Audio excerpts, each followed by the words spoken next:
오늘 말씀은 이사야서 29장입니다. 이사야서 29장 1절에서 8절까지만 보겠습니다. 이사야서 29장 1절에서 8절. 이사야서 29장 1절에서 8절. 이사야서 29장 1절에서 8절입니다. 우리 한 목소리로 함께 받들어 읽겠습니다. 슬프다 아리엘이여 아리엘이여 다윗이 진친 성읍이여 해마다 절기가 돌아오려니와 내가 아리엘을 괴롭게 하리니 그가 슬퍼하고 애곡하며 내게 아리엘과 같이 되리라. 내가 너를 사면으로 둘러 진을 치며 너를 애워 대를 쌓아 너를 치리니 내가 낮아져서 땅에서 말하며 내 말소리가 나직히 티끌에서 날 것이라. 내 목소리가 신접한 자의 목소리같이 땅에서 나며 내 말소리가 티끌에서 짓걸이리라.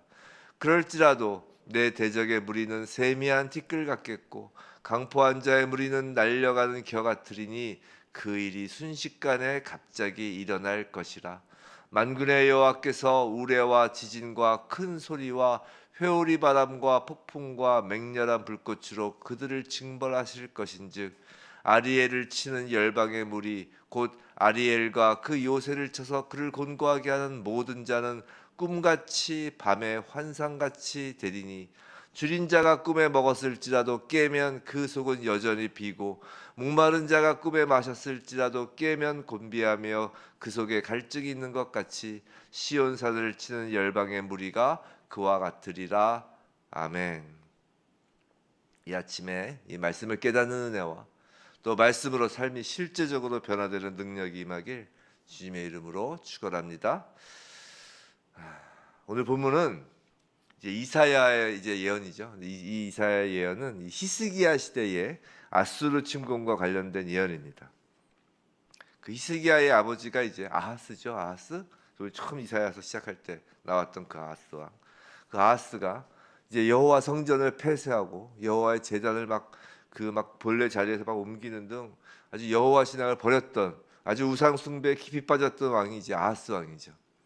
그러다가 이제 아하스가 죽고 이제 히스기야가 이제 즉위를 하는데 이제 히스기야는 이제 그 아버지가 행했던 그 우상 숭배의 잔재를 이제 없애버리고 이제 다시금 여호와 신앙을 회복하려고 했었어요. 열심히 했죠. 하지만 이미 예루살렘을 중심으로 그 유다의 신앙은 아주 어그러질 대로 어그러져 있었다는 것이에요. 그래서 나중에 그러잖아요. 하나님께서 누가 내 성전의 문을 닫아둘고 막 그러잖아요. 비록 그들이 하나님께 예배는 드렸어요. 제사는 드렸다고요. 근데 그것은 지극히 형식적인 것에 지나지 않았다는 것이죠. 그래서 이제 하나님은 이제 예루살렘을 징계하기로 하십니다. 그래서 아수르를 그 징계의 도구로 삼으신 것이죠. 그렇게 해서 이제 아수르 왕 사네립은 이제 히스기야 왕 이제 14년 기원전 701년에 유다를 전격 침공해서 온 유다를 이제 초토화시킵니다. 그래서 예루살렘을 포위 공격하죠. 예루살렘만 남죠. 그로 인해서 이제 유다는 절체절명의 위기에 놓이게 되는 것이에요. 그것이 이제 4절까지 이야기예요. 4절까지 오늘 보면 4절. 4절까지 해서 내가 너를 사면으로 둘러 지를 치며 3절 보시면 내가 너를 사면으로 둘러 지를 치며 너를 애워 대를 쌓아 너를 치리니라고 합니다. 이게 이제 바로 그 사네립이 아수르가 예루살렘을 그 공격했던 방법이에요. 그 대를 쌓아 너를 치리니 하잖아요. 그러니까 그 성보다 더 높게 그 성을 쌓아서 그 산을 쌓아서 공격하리라는 것인데 이게 아수르 군대가 자주 하던 전통적인 아수르의 공격 방법입니다. 그 성을 무너뜨리는. 4절 보면 또 내가 낮아져서 땅에서 말하며 내 말소리가 나직히 티끌에서 날 것이라. 그 유대인들 선민이라고 그렇게 잘난 척하고 막 큰 소리 냈던 사람들이 목소리가 이제 희미해진다는 것이죠. 신접한 자의 목소리가 땅에서 나며 이건 이제 거의 그 두 가지 의미인데 정말 죽은 자와 같이 된다는 것이고 또 하나는 이제 그 우상 숭배했다고 그랬잖아요. 그러니까 죽음의 신, 마치 그 무당들 소리 같이 너희들의 소리가 하나님께 받아들여지지 않는다는 것이에요. 하여튼 뭐 그런 이제 아수르로 인하여 이제 절체절명의 위기에 놓이는 것이죠. 근데 이제 히스기야 왕을 비롯해서 이제 예루살렘 그 거민들이 그 위기로 인해서 이제 하나님을 의지해요. 그래서 막 기도합니다. 그리고 하나님은 그 히스기야의 기도에 응답하십니다. 그래서 하나님의 사자, 즉 천사죠. 천사들을 보내서 천사로 하여금 이제 예루살렘을 포위하고 있던 그 아수르 군대를 이제 하룻밤 사이에 몇 명이라고 했죠? 전에 한번 이사야서 앞에서 나왔잖아요. 18만 5천 명을 하룻밤 사이에 다 죽여버립니다. 천사 한 명이. 그래서 아수르 군대 아주 괴멸시켜 버리시죠. 그게 이제 5절에서 8절, 오늘 보면 5절에서 8절까지예요. 그래서 이제 29장 1절부터 8절 이 예언이 이제 완벽하게 정말 역사 속에서 성취되는 것입니다. 자, 그렇다면 이제 오늘 본문 말씀을 통해서 하나님 아버지께서 오늘날 교회인 우리에게 무엇을 말씀하고 싶으신 걸까요? 교회인 우리에게. 우리도 오늘 성경 말씀을 통해 하나님의 백성이라고 해도 이스라엘 백성이 하나님의 백성이었잖아요. 하나님의 백성이라고 해도 그 하나님 백성이라는 표식이 뭐예요? 우리가 정말 예수를 믿는다. 그리스도인의 표식의 가장 큰 표식이 뭐예요? 2000년 동안 변하지 않는 표식이 있습니다. 그거는 주일날 이제 옆구리에 성경 끼고 예배 가는 거예요. 예배 가는 거. 그렇게 한다 할지라도 그것이 진정한 예배, 진실한 예배가 아니라면 우리들 모두는 시련과 징계의 자리에 떨어질 수 있다라는 것이에요. 오늘 보면 1절과 2절에서 아리엘이라는 이름이 나와요. 아리엘. 그리고 1절에서 슬프다. 뭐라고 그래요? 슬프다. 아리엘이여 아리엘이여 다윗이 진친 성읍이여라고 하죠. 다윗이 진친 성읍. 그래서 이제 아리엘을 이제 다윗이 진친 성읍이라고 하는 것으로 보아 아리엘은 이제 예루살렘 성을 지칭하는 것이 맞아요. 그리고 뭐 8절에서도 뭐 시온산을 치는 열방의 무리 이렇게 나오잖아요. 그러니까 아리엘은 그 예루살렘 성을 지칭하는 것이에요. 일단 그 단어의 뜻을 좀 보면 아리엘에서 엘은 히브리어로 하나님이죠. 히브리어로 이제 하나님을 의미하는 단어이고 또 아리는 히브리어로 사자예요. 사자. 그 사자. 천사로서 그 사자가 아니라 으르렁하는 그 라이온. 그래서 이제 아리엘 하면 하나님의 사자, 라이언 오브 가드가 되는 거예요. 그 야곱의 유언 가운데 그 아들 유다를 향해서 뭐라고 예언했어요? 사자 새끼라고 했죠. 사자 새끼. 그리고 유다 지파에서 다윗 왕국이 나왔잖아요. 그 솔로몬 성전 양쪽에 그 사자의 그 형상이 있었다는 거 아니에요. 그 이 아리엘 그 이름 자체에서도 이게 다윗 왕국의 수도인 예루살렘 성을 의미하는 것이라는 걸 알 수 있죠. 근데 또 아리엘이라는 단어는 구약에서 어디서 쓰였냐면 에스겔서에서 번제단의 바닥을 지칭해서 사용했다고요. 에스겔서에서 번제단. 즉 번제단은 성전의 상징이잖아요.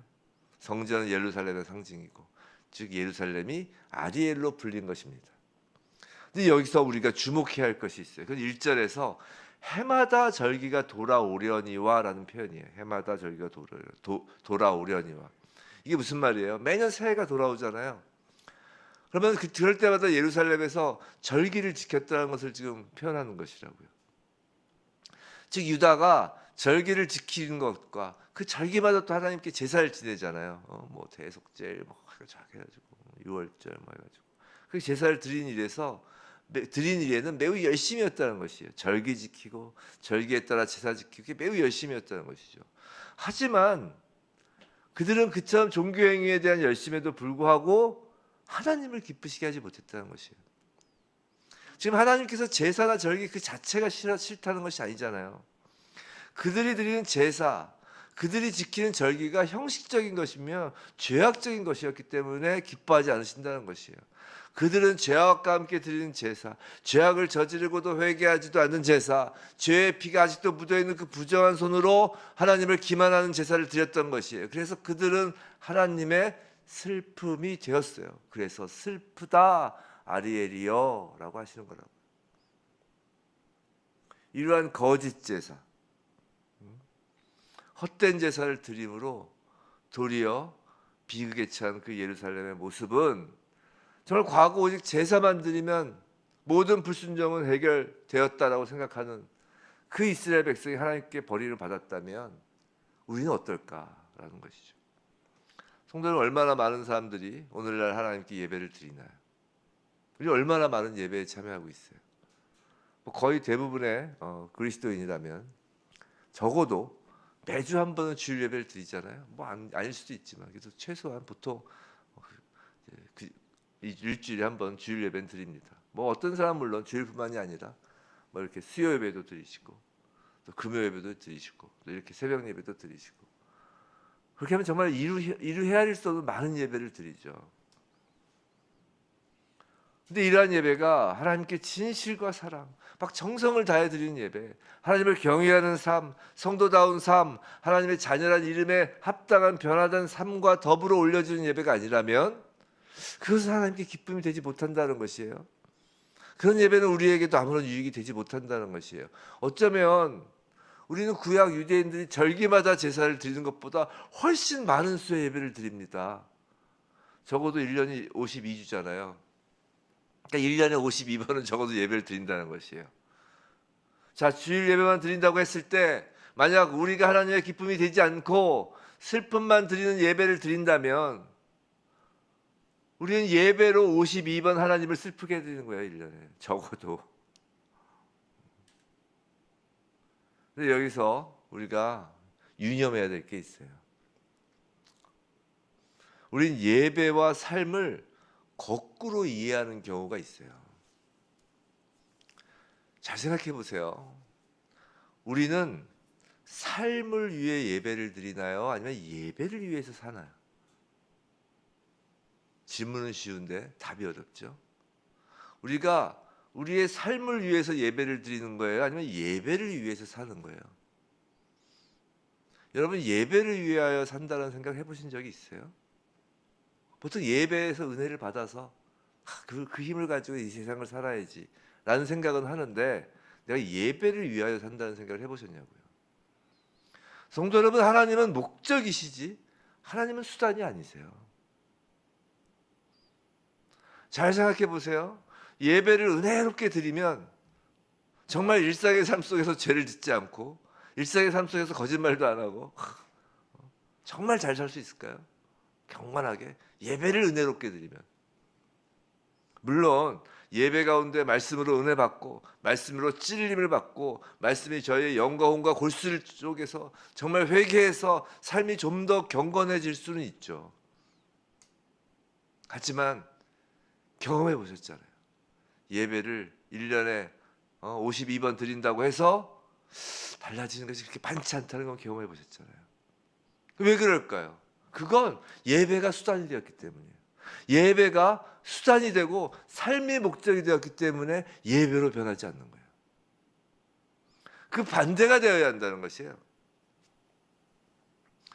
우리는 예배를 드리기 위해서 경건하게 살려고 애쓰고 발버둥을 치는 거라고요.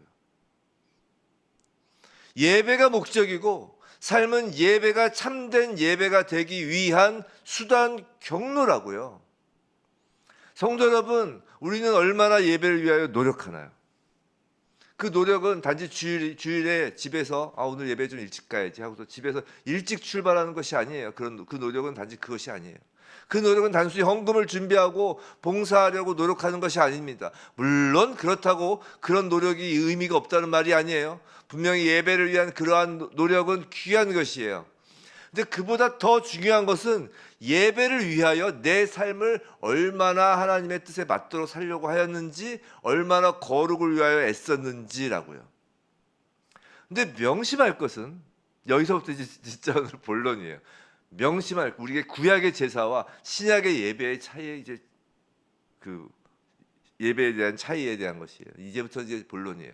근데 명심할 것은 우리의 그 거룩한 삶을 위한 노력이, 예배를 위한 노력이 중요한 건 우리가 예배자의 자격을 얻게 되는 것이 아니라는 것이에요. 이게 구약의 제사와 신약의 예배의 결정적인 차이예요. 우리가 거룩한 삶을 위한 노력이 중요한 것은 우리의 예배자로서의 자격됨을 얻는 것이 아니라는 사실이에요. 근데 우리가 노력하는 까닭은 노력을 해야 얼마나 나 스스로의 힘으로는 죄를 이길 수 없음을 진심으로 깨닫게 되기 때문이에요. 그리고 그 죄 때문에 십자가에서 죽으신 예수 그리스도의 은혜를 뼈저리게 감사하게 되기 때문이라는 거예요. 성도 여러분, 예배는 감사로 드리는 거예요. 그래서 우리가 거룩하게 살려고 노력도 하지 않으면 어떻게 예배 자리에 나오냐면, 죄와 관련해서 죄 져도 상관없어. 뭐 어차피 예수님 십자가로 다 용서받고, 주일에 가서 그 회개 시간 있잖아. 왜 우리 교회는 회개 시간이 없어? 회개해야 되는데 찜찜한데. 주일에 가서 회개하면서 예수 피로 다 씻김 받으면 돼. 거룩하게 살려고 노력도 하지 않으면서 그런 심정으로 한 주일을 대충 살고 그런 심정으로 예배를 드려 나온다면, 그런 사람에게는 절대 예수 그리스도의 십자가, 예수의 피에 대한 감사하는 마음이 1도 없게 되는 것이에요. 예배가 그저 자기 만족을 위한 것이 되는 거라고요. 예배 나가서 죄 씻기를 받았다는 자기 만족. 그런 예배를 하나님은 슬퍼하신다는 것이에요. 아리엘이 뭐라고 해요? 번제단이라고 했다고요. 성도 여러분, 그 번제단이 바로 십자가잖아요. 그 번제물이 예수 그리스도잖아요. 우리가 정말 예수 그리스도를 사랑한다면 어찌 예배에 나오면서 우리의 죄로 인하여 예수 그리스도가 십자가에 달리시는 것을 당연시 여길 수 있냔 말이에요. 정말 죄송하고 감사할 뿐이잖아요. 근데 그 예수의 피가 흐르는 그 예배 자리에 나오려는 사람이 어떻게 일상의 삶 속에서 함부로 살 수 있단 말이에요. 경건을 위해 애쓰고 노력하는 것이 당연하다고요. 그리고 그렇게 애를 써도 안 되는 나를 인정하며 무릎을 꿇고 가슴을 치며 통회하는 마음으로 예배 자리에 나가는 것이에요. 그 세리처럼요. 예수님이 그러시잖아요. 저자가 의인이라고. 사랑하는 성도 여러분, 우리가 예수를 믿고 그리스도인이 되면 삶의 목적이 예배가 돼요. 예배를 드리지 못하면, 우리의 예배를 하나님께서 받아주지 않으시면 우리는 죽은 자와 같아요. 예배를 드리지 못한다는 게 어떤 의미인지 아세요? 천국에 못 간다는 거예요. 천국이, 이 교회의 예배가 천국의 모형이잖아요. 그죠? 이 교회가 하나님 나라가 이 땅에 임한, 하나님 나라의 그 이 땅에서의 지금 신약 시대의 교회가, 구약의 교회가 신약의 예표였다면, 신약의 교회는 그 요한계시록에 나오는 그 천상의 예배의 예표잖아요. 여기 예배 자리에 못 나온다는 게 뭐예요? 이 예배를 기뻐 받으시지 않는다는 게 뭐예요? 천국에 들어가는 걸 하나님 기뻐하지 않으신다는 거예요. 매우 심각한 거라고요. 예배 뭐 한두 번 빠지고, 예배 일주일에 한 번의 일상적인 일, 그 정도가 아니라는 것이에요. 안식일, 그 구약의 안식일, 우리로 치면 주일날 예배를 못 드린다는 건 하나님께서 우리를 받아주지 않으신다면, 그 예배를 받아주지 않으신다면, 그럼 우리는 죽은 자와 같다는 것이라고요. 그게 얼마나 심각한지 아세요? 그 예배가 영과 진리의 예배가 되기 위하여 우리는 일상을 사는 거라고요. 예배가 목적이에요. 성도 여러분, 여기 이 지상에서 여러분의 삶의 목적이 뭐예요? 천국 가는 거잖아요. 딱 깔고 얘기해서. 천국 가는 게 목적이 아니면 예수를 왜 믿어요? 이 땅에서 착하게 살고 죽어서 지옥 간다는 게 그게 말이 돼요? 예배가 목적이라고요. 우리 이 땅에서. 그 예배를 목적으로 일상을 살면서 결국 천국까지 가는 거잖아요. 우리는 영과 진리의 예배를 드리기 위하여 우리의 일상을 사는 것입니다. 지금의 교회를 보고 하나님께서 슬프다 아리엘이요, 그 뭐라고 하나요? 슬프다 교회요 라고 하시는 것은 아닌지, 지금 우리 자신을 보고 하나님께서 슬프다 교인이라고 하는 자들이요 라고 하시는 것이 아닌지, 우리 스스로를 돌아보길 바랍니다. 성도 여러분, 명심하십시오. 우리는 예배를 드리기 위하여 일상의 삶을 사는 거예요. 부디 하나님께서 기뻐하시는 예배를 위하여 하루하루를 정말 하나님의 자녀답게 살려고 애쓰는 교회가, 선지교회, 소자교회, 그리고 이 땅의 교회, 우리 모두이길 주님의 이름으로 축원합니다.